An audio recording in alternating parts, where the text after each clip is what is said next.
बांधा नाव संता बीलीजे रे बांधा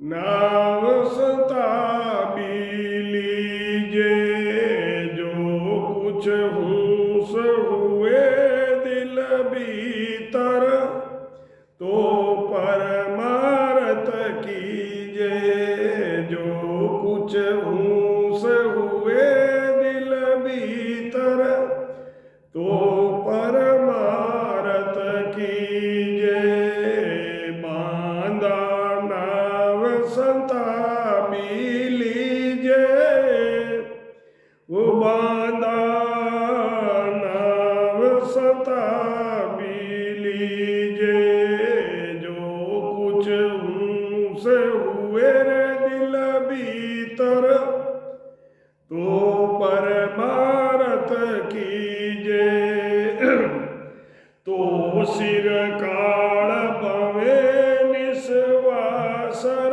नित फेरा दे जावे तो सिर काल पवे निस्वासर नित फेरा दे जावे कबूअक आण अचानक जवरो काट काट जो खावे कबूअक आण अचानक जवरो काट काट जो खावे बांधा नाव संता बीलीजे रे बांधा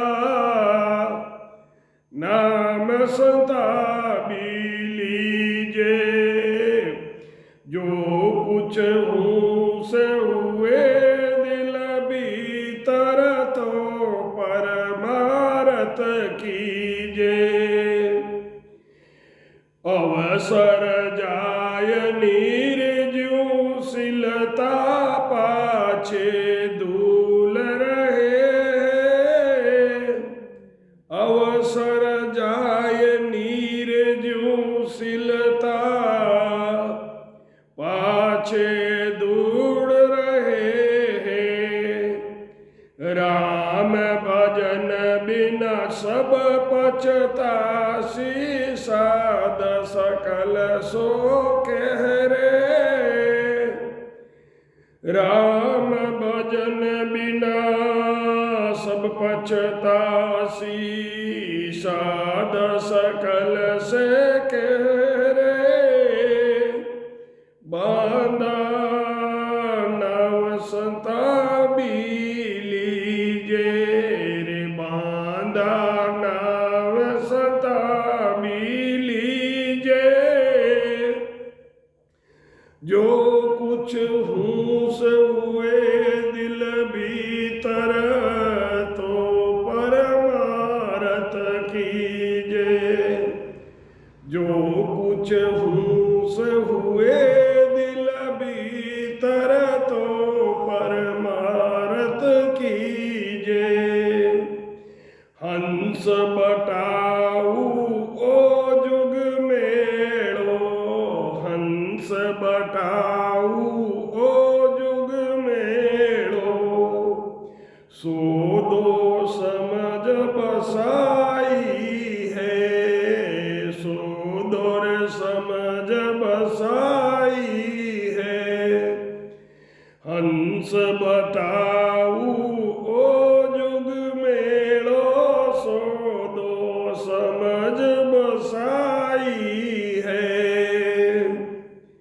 के सुख राम बूझ कर बिन जे मूल हार मत जाई रे के सुख राम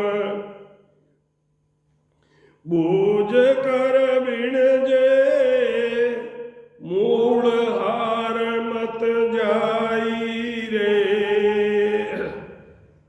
राम सतगुरु सुखराम जी महाराज ने दिन हो दिन हो दिन हो आप सभी राम स्नेही भाई बहनों ने राम जी राम। तो महाराज फरमाते हैं कि हे बंदा, नाव जल्दी से भजन कर लो। अगर दिल में कुछ इच्छा होती है तो परमार्थ के कार्य भी कर लो। काल रात दिन तेरे सिर पर चक्कर लगा रहा है। जैसे हमारी छाया हमारे साथ रहती है, ऐसे भी काल हमारे साथ ही रहता है। वो चक्कर काट रहा है, अवसर के फिराक में रहता है। तो महाराज फरमाते हैं कि और ले जाने के फिराक में है। अचानक महाराज कहते हैं कभी भी आकर तुमको काट काट कर खा जाएगा। समय, ये जो अवसर है, समय है ये जो अवसर है, ये समय नदी के पानी के समान बहता जा रहा है। पानी के बहने पर नदी के अंदर धूल रह जाती है, फिर वहाँ पानी नहीं होता है। ऐसे ही जीवित शरीर में से चेतना चली जाती है, तब मृतक शरीर रूपी मिट्टी पीछे रह जाती है। जब चेतना हमारे शरीर से निकल जाती है, हमारा शरीर मृत हो जाता है, तो मृत रूपी मिट्टी रह जाती है। सभी संत ये बात बता रहे हैं कि परमात्मा के सत्स्वरूप सत्शब्द के भजन के बिना सभी को पछताना पड़ेगा। किसको पछताना पड़ेगा? जो सत्शब्द की साधना नहीं करते हैं, जो सदगुरु विधि से भजन नहीं करते हैं, उन सबको पछताना पड़ेगा। हंस परदेशी है, इस हंस का देश ये नहीं है। यहाँ ये नाम रूपी कमाई करने के लिए या पर मुल्क आया हुआ है। तो महाराज फरमाते हैं कि हंस परदेशी है, क्योंकि इस देश का वासी ये हंस नहीं है। और संसार, ये संसार जो है, ये जैसे मेला लगता है वैसे ही ये मेला है। इसमें समझकर इस मनुष्य शरीर के अंदर आकर, इस मेले में आकर और मनुष्य शरीर को समझकर क्या समझना है कि हम कौन हैं, कहाँ से आए हैं, क्यों आए हैं, क्या करने के लिए आए हैं, उन चीज़ों को समझो। तो महाराज फरमाते हैं कि सदगुरु विधि से आती जाती साथ में भजन करना ही सौदा समझकर बसाना है। महाराज फरमाते हैं कि ऐसा ज्ञान धारण करो जिससे कम से कम मनुष्य जन्म तो पुण्य प्राप्त हो जावे। आपको एक जन्म में अमरलोक आनंद लोक नहीं मिलता है तो कोई बात नहीं, परंतु इतना तो भजन करो ताकि आपको वापस मनुष्य जन्म ही मिले। वापस मनुष्य जन्म कैसे मिलेगा? जिसके शब्द की जागृति हो जाती है उसे आनंद लोक का टिकट मिल जाता है। वो फिर कोई दूसरा शरीर धारण नहीं करता है। भगत बीज पलटे नहीं, जो जुग जाए अनंत, ऊंच नीच घर अवतरे रवे संत को संत। भगत अपना शरीर बदलता नहीं है, वो वापस भगत के रूप में ही अवतरित होता है। हाँ, कर्मों के अनुसार ऊंच नीच घर में वो प्रकट हो सकता है, परंतु उसे मनुष्य शरीर ही मिलेगा।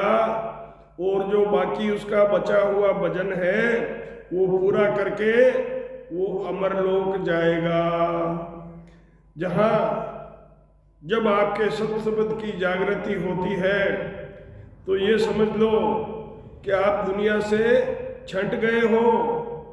आप दुनिया में अब वापस नहीं मिल सकते। क्योंकि आपके सत्संबंध की जागृति हो गई है तो आपके लिए अमर लोक में, आनंद लोक में रिजर्वेशन हो गया है। अब आपको वहां जाना पड़ेगा। तो महाराज फरमाते हैं कि कम से कम मनुष्य तो वापस बन जाओ। और मूल मतलब मूल नहीं, हारना का मतलब है ये कि ये मनुष्य शरीर अभी मिला हुआ है, कम से कम मनुष्य शरीर में तो वापस आओ। 84 में मत जाओ। शर्म करनी है तो 84 की करो, वापस 84 में नहीं जाना है। भजन करके केवल पद, आनंद पद प्राप्त करके अमर लोक जाना है। सतगुरु सुखराम जी महाराज ने दिन हो दिन हो दिन हो। आप सभी राम स्नेही भाई बहनों ने राम जी राम, राम जी राम।